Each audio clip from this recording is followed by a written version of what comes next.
Bonjour à tous, Minasama, Ohayou gozaimasu. Voilà, je ne vais pas faire un discours ni universitaire ni d'expert, j'en serais bien malheureux, mais je voudrais d'abord remercier M. Oki et M. Nishiyama de leur toujours grande implication dans la défense de la diversité des langues, dans le rapport aux réflexions sur la didactique des langues, et puis bien sûr la défense de notre langue, le français, dans cette université de Kyodai, qui est, comme vous le savez tous, toute proche de l'Institut franco-japonais du Kansai, que j'ai la chance de diriger à côté de mes fonctions de consul général. Cet institut est un poste d'observation très intéressant en matière d'enseignement des langues. C'est une de ses activités, une activité extrêmement importante.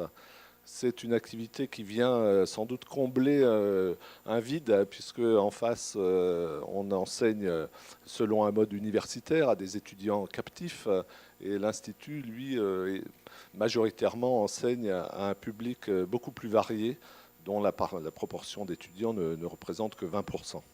Donc c'est un poste d'observation à la fois sur les appétences, les attentes des Japonais par rapport à notre langue, et plus largement sur les outils qui sont mis à disposition. Notre directeur adjoint, M. Rousse, qui est directeur des cours également, utilise tout l'outillage et toute la réflexion qui est menée en matière d'enseignement des langues. Et à côté de cela, nous devons mener une politique qui nous est instruite par le ministère des Affaires étrangères en matière de développement de l'apprentissage du français à l'étranger.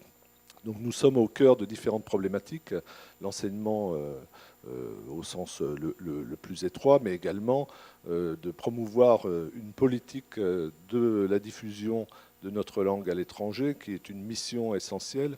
C'est une mission essentielle non seulement pour la France, mais pour la plupart des pays.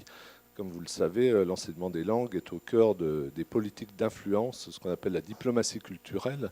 Et désormais, évidemment, chacun cherche à conserver ses parts de puissance à l'international dans un monde, comme le disait M. Nishiyama, qui est très largement mondialisé, dans lequel, évidemment, il faut conserver à sa langue, surtout quand elle est très fondée historiquement et très largement répandue, lui conserver son influence. Donc c'est un outil au service des pays, notamment dans les enceintes internationales, dans les grandes conférences. C'est un outil qui permet évidemment d'asseoir l'image d'un pays.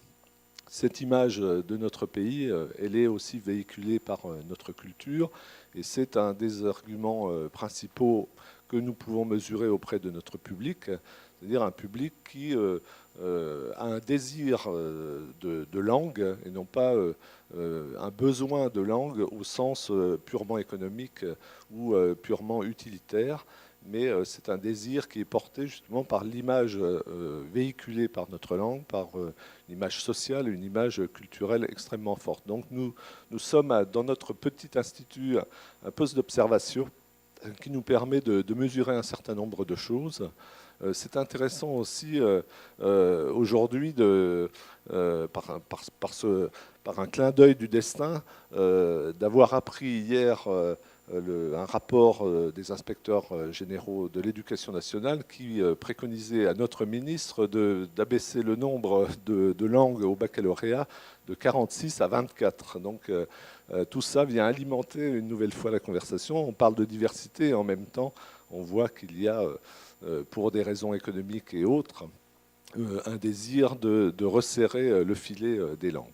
Donc tout cela vient alimenter ce débat. On en parlait avec Jean-Philippe Rousse hier.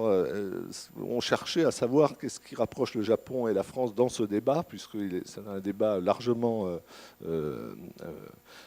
étudié dans nos deux pays. Il se trouve qu'on arrivait à cette conclusion que nous sommes des pays très très largement monolingues. Et ce débat du plurilinguisme et du multilinguisme apparaît dans des pays qui, en contradiction, sont monolingues. Et autre paradoxe, on s'apercevait que le Japon exporte très largement sa langue maintenant, alors que sa démographie baisse, son économie est un peu en perte de vitesse au plan mondial. Et malgré tout, l'enseignement du japonais se développe très largement à l'étranger, beaucoup en Asie, mais également en Europe, la France étant d'ailleurs le deuxième pays d'apprentissage du japonais en Europe. Et à côté de cela, la France est monolingue, mais dans un océan francophone qui lui-même est plutôt multilingue. Donc tout ça a fait que les langues sont observables dans toutes les dimensions, pas la radiographie, mais plutôt au scanner, c'est-à-dire vraiment de les observer sous différents angles. Et aujourd'hui, entre experts, vous allez pouvoir en débattre beaucoup mieux que je ne pourrais le faire. Donc je souhaite la bienvenue à tous, mais je souhaite particulièrement la bienvenue à mes compatriotes, M. Béaco, M. Martinez, M. Forlot et M. Candelier, qui ont rejoint ce groupe. Et je les salue tout particulièrement. Donc je vous dis pour ma part à ce soir, puisque nous allons nous retrouver après vos travaux à l'Institut franco-japonais pour boire le pot de l'amitié. Je vous souhaite une excellente journée. Merci beaucoup.